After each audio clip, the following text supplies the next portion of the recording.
So it looks like some of my leaks and some of those things that I talked about with the Developer Direct are actually true. You know, we had the Developer Direct from Microsoft. They did a really good job with it. I think that, you know, people were pretty much happy with it. I will say real quick though that it's a very interesting situation that we find ourselves, because normally that would have been a like fantastic, amazing, you know, over the top situation where, you know, Xbox fans could be like super happy and things. But it's like I get both aspects of this, right? Where Xbox fans are like, cool, this is awesome, but then I can also get why you would be disappointed, because, you know, that stuff is probably mostly going to PlayStation, if not all of it at a particular point. But I do want to get into it because this should be a fun video. Hey everybody, I'm Crap Gamer. This is Crap Gamer Reviews, back with another video. Thank you so much for checking it out. Please like, share, subscribe. I do daily gaming content, so if you didn't know, hey, check it out. I do content every single day.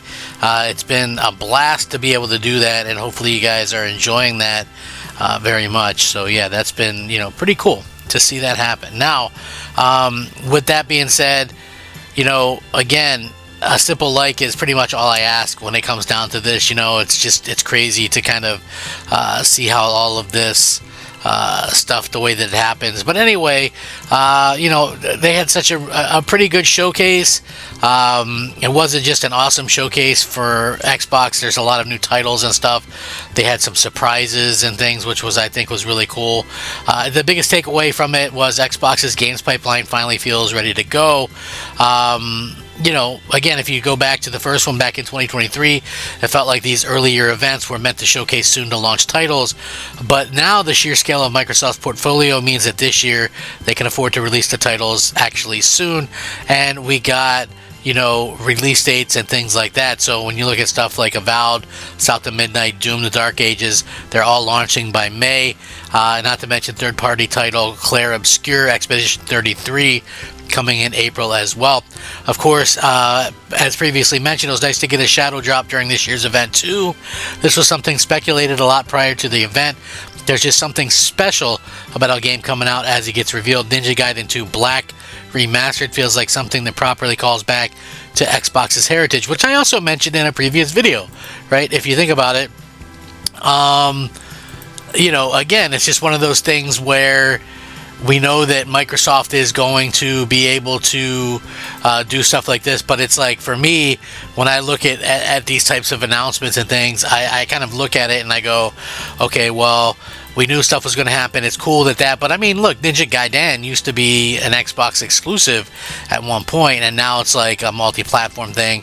I mean, cool that it's on Game Pass or whatever, you know, nice to see it on the rental service, but, you know, again, I think that dilutes a little bit of it at the end of the day. You know, again, the format of the Developer Direct is really cool. The way that they are actually handing this out, I like the fact that they're doing that. You know, I think one of the things that really kind of shines is the fact that Microsoft has so many games that they can kind of, you know, get into, you know. This is just such a fantastic thing. They did Ninja Gaiden 4, which was a big surprise that Xbox was teasing, which is coming to Game Pass in fall of 2025. Ninja Gaiden 2 Remaster brings its Unreal 5 engine remake or remaster to the Xbox Game Pass right now. Compulsion Games South of Midnight launches April 8th on Game Pass. Clair Obscur Expedition 33 hitting Game Pass on April 24th. Doom: The Dark Ages launches May 15th. You know, and again, you know, we are kind of in this world where, you know, a lot of these things are kind of hitting at a very, very good time, and it's just nice to see that Microsoft is kind of taking everything serious now, and it's just I think just a really good about a thing. You know, now are Xbox fans going to be like, oh man, you know, Xbox is back or whatever? It's hard to really say that, in my opinion, because again, we know that there's no red lines on what they're going to bring to PlayStation. If you're a person that just looks at Game Pass and goes, okay, well, you know, Game Pass is like this phenomenal thing, and that's what I really most look forward to from Xbox. That's what I most care about. I get my games on Game Pass. Then you'll probably be, happy. I think if you're a person who is just looking to bring some kind of value to your console, that might be a little bit different. We'll see how that kind of works out, because again, they did kind of make the console a little bit redundant now that like the games are going to PlayStation and Switch and things like that. Like I fully wouldn't have shocked me to see, they advertise like Ninja Gaiden 2 or whatever, Ninja Gaiden 5, whatever, 4, whatever it is. They advertise like PlayStation right on the thing on their own direct. So yeah, seeing that stuff, usually they would go maybe try to hide it at least somewhat, but again, I think it really kind of depends on what their thought process is going forward. For me, I like to see that they're just putting a lot of games in there. Now, like I've mentioned before, if you're just like, let's take all the other platforms out of it. If you're just like, oh, I own an Xbox, that's cool. I'm excited about that. That's awesome. Yeah, you're gonna have lots of stuff to play for sure. That's just keeping it real. There's no downside there. Now, if you're a person that was like, I'm gonna buy Xbox for the exclusives and things like that, you might be a little bit kind of disappointed, but you're still going to get to be able to play these games, and you're still going to have a good time just in general. So props to them for kind of getting that out. I kind of want to say that Doom the Dark Ages looks like it could be really something fantastic. I mean, if you look at it, Indiana Jones was, in my opinion, Game of the Year last year. Now id Software is back with their next game, kind of sooner than some people thought anyway.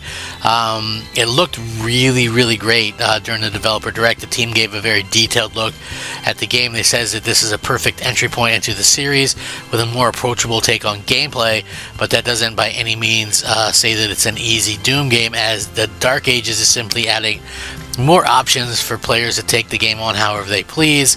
Elsewhere, we're getting the largest play space ever in a Doom game, containing some of the most ridiculously powerful weapons they've ever created, including the Shield Saw, the Dark Ages' new signature weapon. It all looks very, very cool. They have a good trailer up that you can check out as well. The dev also confirmed the music studio Finish and Move is handling the soundtrack this time out, following the series split with Mick Gordon after Doom Eternal. So we'll see if they can still kick ass with all the music and things like that. I think that would be a really, really cool thing to do. The big surprise, I think, was Ninja Gaiden 2 Black launching on Game Pass today. Stealth drop, shadow drop, whatever you want to say.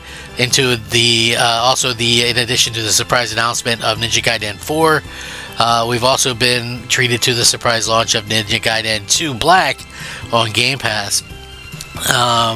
This is Unreal Engine 5 remaster of the 2008 Ninja Gaiden 2 game for Xbox 360. Take on the role of Ryu Hayabusa, a ninja who has inherited the legendary Dragon Sword and takes on battles across the world. Listen, I'm not a big Ninja Gaiden fan. I think they're okay. Very difficult games. But anyway, in the graphic remaster of the popular high-speed ninja action title that returns after 15 years, the stages, characters, effects, and lighting have been completely redesigned and remastered to provide realistic visuals.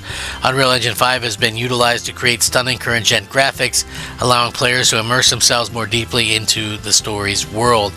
If you're not seeing it yet, Ninja Gaiden 2 Black should appear eminently on the Game Pass for console, and it looks like it's going to be an absolute blast. Don't forget to, I'm going to link this so you guys can check out the trailer for that as well. Again, like, they've got the games, and then even when you look at stuff like South of Midnight, the fact that this is going to, I'm not sure how this game is going to be, brought to life or whatever, or whatever. I mean, whether you follow the channel for very long or not, this is like a Sweet Baby Inc. game. It looks okay, but it's just like hard to get excited for a game that has Sweet Baby Inc. involved with it at all, so it's just one of those things that's kind of sad.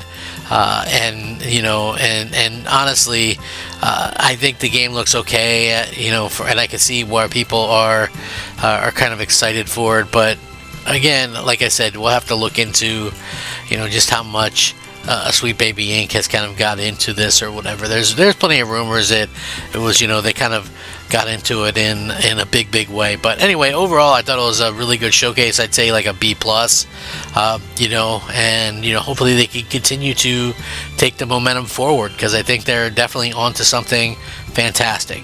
Let me know what you guys think. Rack 'em up. Crap Gamer out.